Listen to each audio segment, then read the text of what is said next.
Hello, everybody, and welcome back to another edition of the GGB Supplier Showcase series. As always, I'm your host, Jess Marquez, and I'm pleased to be joined today by a first-time guest, a fresh face on the show, none other than Chad Kornett, Senior Vice President of Geolocation for Geocomply. How are you doing today, sir? I'm doing great, thank you.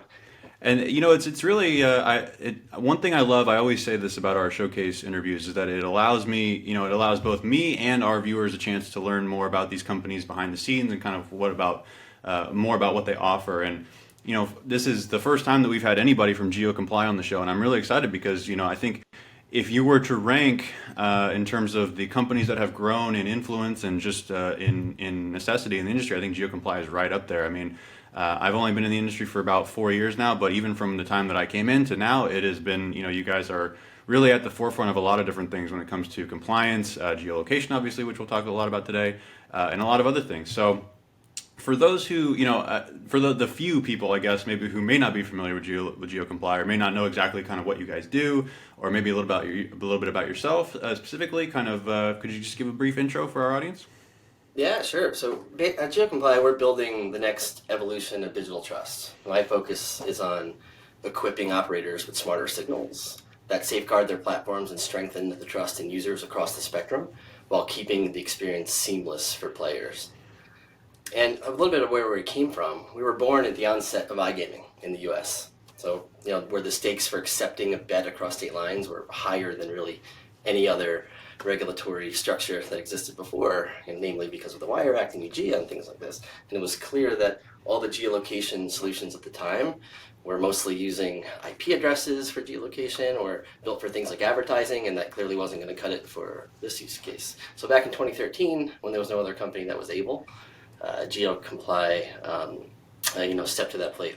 I, at the time, was at Gaming Laboratories International, actually Sure, testing GeoComply's sure. solution and trying to break it, actually. And after several rounds of that, I was like, it just grew such an appreciation for how detailed geolocation spoofing and the whole environment really is. Just do a Google search and for spoofing tools, and you'll see a whole world of fun there.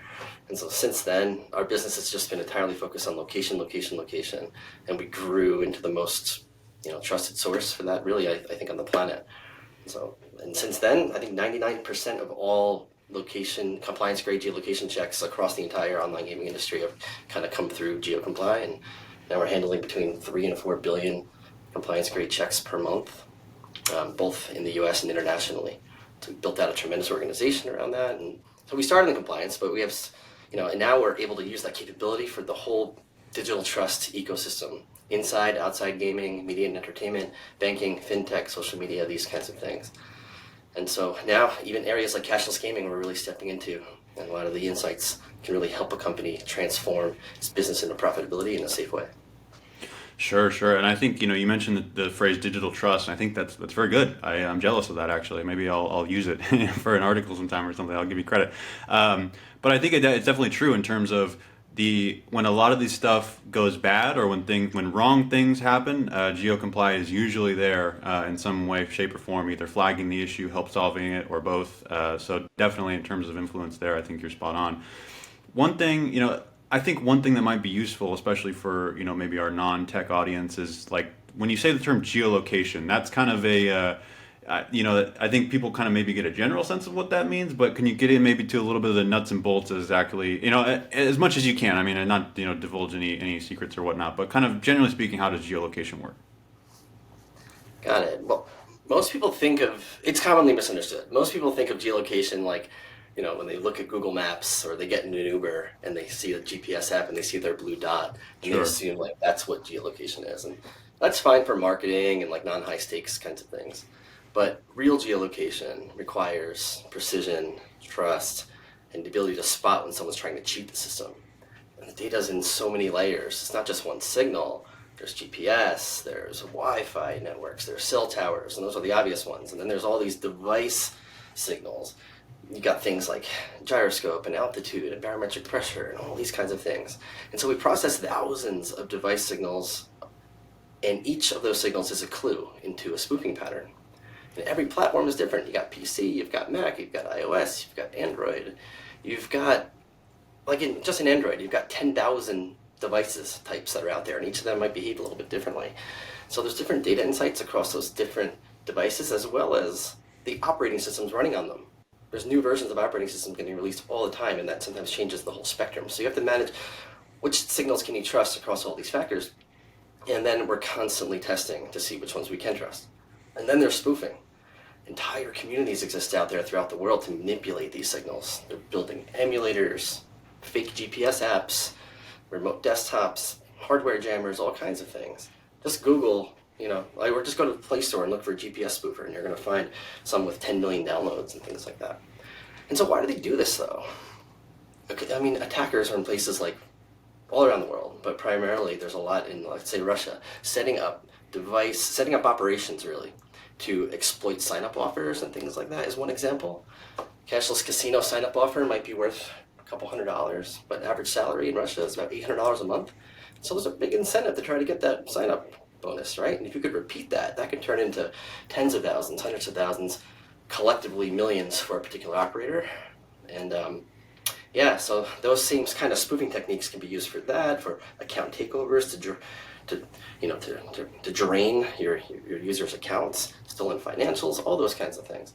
And so when we look at the whole spectrum of 3 billion checks per month, we're able to pick up on anomalies in the data and figure out which signals we can trust, which ones we can't, and then send signals back to our customers, which help them do both things. One, reduce the risk, but on the other side, help understand what players they can trust faster, right? Because they're showing very traditional patterns. So it's not just about putting a dot on the map, it's about putting trust in all of these signals.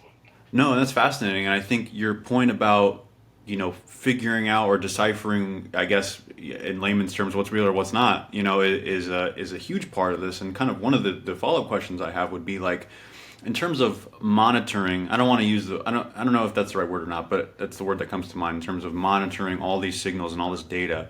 And whenever there is something anomalous or that is flagged as suspicious, kind of what is is it like something as if like you're monitoring something constantly and the moment that something pops up, it goes back, or is it something that you're reviewing kind of after the fact and then going back? Like, is it an immediate kind of like feedback, or is it more of a like let's assess and then go back, or kind of what's the relationship there? There's usually some signal, and it always requires a depth of team to investigate the unique situation because they're all different. Sure. Some of them usually show a signal of multiple accounts per one device as a start. They probably identified a set of accounts, stolen them, actually bought them on the black market, and now they're starting to channel accounts through it. So that's usually an early signal. They haven't even tried to spoof geolocation yet, but we know some element of fraud is happening there. And so our anomaly detection teams will pick up on that, and now they're watching, and they're trying to say what's the next step they're going to take. Some of them, very basic spoofs, it'll just die, right? Others will try to get more advanced and sophisticated. They might be coordinating with a mule operation, like actual people that are inside the state, and they're communicating back and forth. There's so many different fragments of that occur. And the reality is there's a lot of highly technical teams that are doing this too. They're creating their own apps and that you wouldn't find on the Play Store, creating their own. And so we're able to kind of like deduce or overlay the anomalies with what's unique about that collection of thousands of signals, and we're able to see which signal is the one that correlates with the behavior. Wow, that's it's high level stuff, and honestly, when it's explained out, I don't know if it gets any less confusing or more confusing, but it definitely is impressive. That's for sure on the technology side. And one thing that I specifically want to get into is cashless. You mentioned that a couple times so far. Cashless. This is one thing that I'm very familiar with. I've done a lot of cashless stories, talked with a lot of cashless companies over my time, but I've never seen those two kind of sides interact, or I said intercept, in terms of the geolocation and the cashless. So can you just kind of what are your kind of views on that space, and then kind of the intersection of the two as it stands? Well, cashless is in some ways very similar to the online gaming space, where like friction is so important. If you look at onboarding experiences of some of the the cashless experience we've seen, the onboarding process is kind of loaded with friction, much like any other industry that's starting that's starting in the digital space. Whether it's the KYC tripping up the user, whether it's the knowledge-based questions that are being asked, whether it's the documents that they're asking the user to upload, whether it's these one-time passwords for multi-factor authentication. And the reality is only about 3% of all applications downloaded are actually kept by the user. Users usually download them, look at them, go through some sort of onboarding process, and then delete them. And it's usually within the first 10 minutes. And so if the user sees bad KYC, bad Geo, bad DocScan, any of these things, they're out. And most often, these steps are required either due to regulation or to protect the business. The typical pattern is something like this. A new business vertical emerges, like cashless, and like any new business vertical, the companies are hungry for adoption. And so they want to offer the most frictionless onboarding process. And they want to drive loyalty to get more users in. But then they might get stung by an attack. And because the revenue is so low to start, and it really stings because the attack might be big comparative to the revenue. And so, or it might be something different. It might be a regulatory aspect where they want to cut the red tape in the user journey, but they can't because of the regulations. Or then maybe the corporate policies are so strict. And so what happens is you end up with a market that doesn't really have the ability to ignite itself.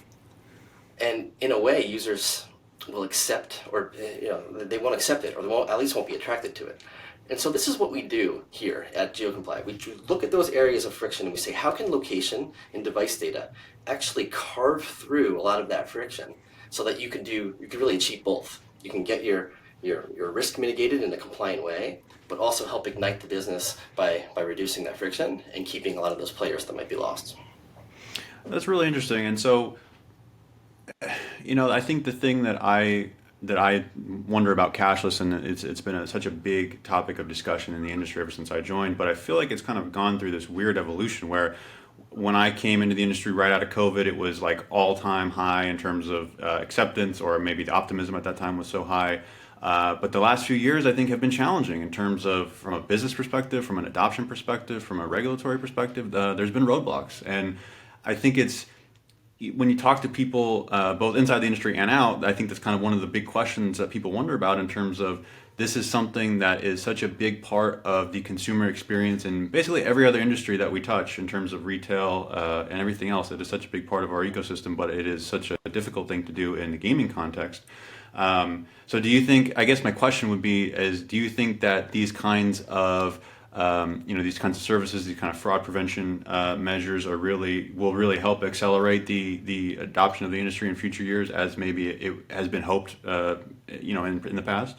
Like if we can achieve the compliance initiatives in frictionless ways, and that'll make companies feel confident driving loyalty to the right users, sure, then absolutely. I mean, if you just look at the online, the gaming space, like when companies were offering sign-up bonuses in New York, sometimes they were exceeding $3,000 for sign-up. That's a big number. But the reality is people were attracted to those bonuses. And a lot of the bonuses that exist today are much smaller, but there's still there's a large attraction to them. And so it's driving people to the business. Now, the online digital space has had fraud protections in place for a while, so that's what's ultimately given them the confidence to be able to do those things. I think that the cashless space is catching up to that in some respects, and I think once there is that layer of safety, of confidence, I think you'll see additional loyalty, and reduction of friction, which will basically get the flywheel spinning. Sure, and that's like you said, reduction of friction. It's the easiest thing to say, but it is the hardest thing to achieve, especially in these specific kinds of contexts in terms of compliance and user interface. It is a steep challenge, and it's one that there's very much smarter people than I who are dedicating a lot of time and energy to it, and I think they're very well on their way, and obviously Geocomply plays a big part of that. This has been great. I have one more for you, just to get you out of here on this. Obviously, anytime it's the late fall for gaming stakeholders, it's a really big time of the year. We got G2E, we got end of the year coming up.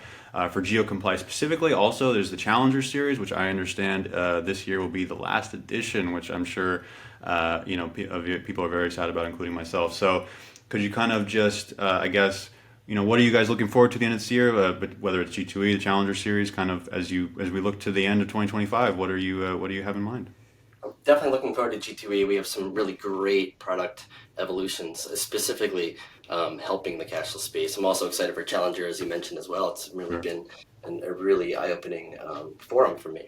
But also, I'm just excited for the customers to be getting access to some of these new tools. Like when you look at the cashless space, and when they think about geolocation, they might be thinking, well, the user's already in front of a slot machine. Why do we need geolocation?